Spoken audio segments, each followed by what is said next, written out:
Hello once again. In this problem, white has set the challenge to deliver checkmate in 4 moves.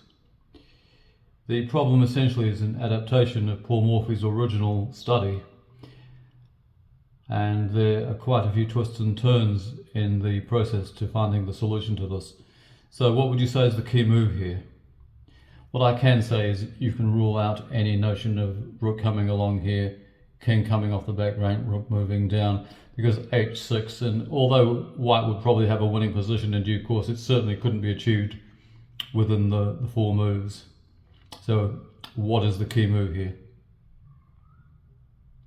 Well, the key move is h5, and in response to this, black has a number of moves with the bishop and one move with his h-pawn. So let's consider this bishop moving anywhere down here, just like that. What do you do to that? Well, what you do in relation to that is you play here, and if you take a good look at that position, it's clear to be seen that if he moves the bishop anywhere again, it's bishop g7 mate. If he moves the pawn 1 or 2 squares, it's bishop g7 mate. And if he takes the bishop, it's rook g8 mate. So that just wouldn't work. What about if he moves it to e8?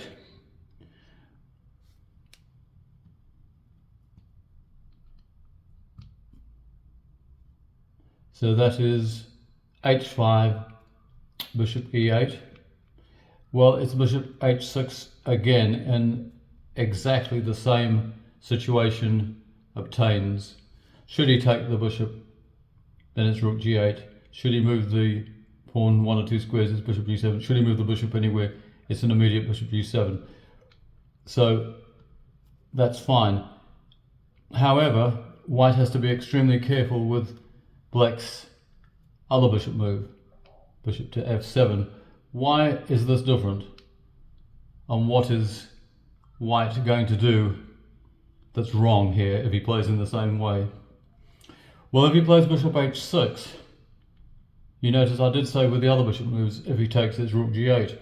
Well, clearly here, if he takes, it's not rook g8 because the bishop here on f7 covers g8. And of course, if white takes that bishop, we have stalemate. So that is no good at all. And if he didn't take the bishop, then ostensibly it would be very difficult, if not impossible, because the white king can never get itself in a position to form a mating net. Then the bishop can keep going back and forth. So that is really not an option. So let's put it back to the original position and we'll see how we deal with bishop f7. That is the original position, and we've decided h5 is the key move, and black responds with bishop f7.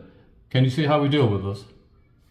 Well, what we do is we do utilize h6, but with the pawn, and take a look at that position, and you have a very similar scenario that should he take the pawn or do this, then of course we have bishop f6 mate, which is a neat touch, no doubt about that.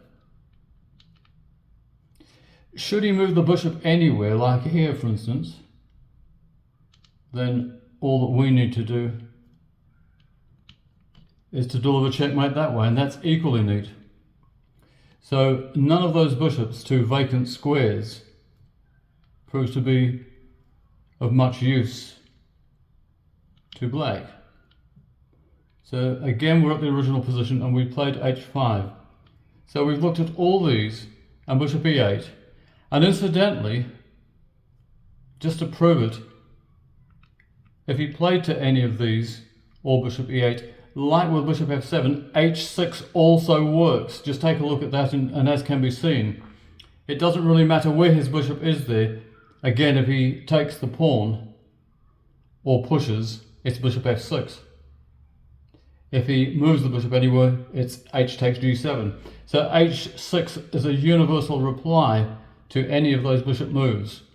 But bishop h6 also works on everything except bishop f7. What about if he takes the pawn though? How do we deal with this? We've no pawn there.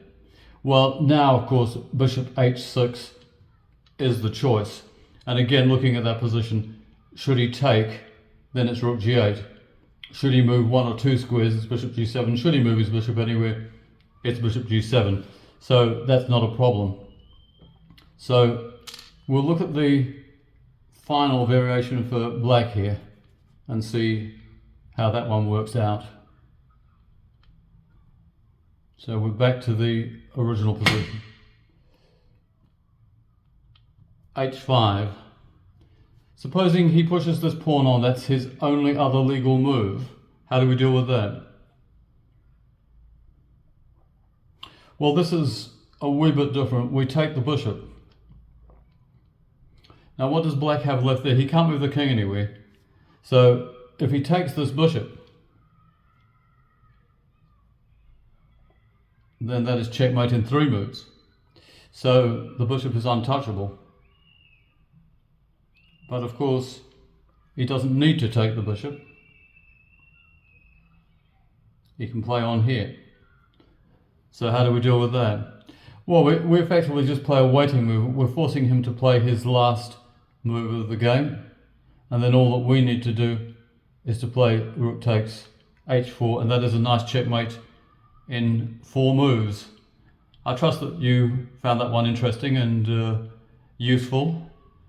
And good luck with your chess, as always.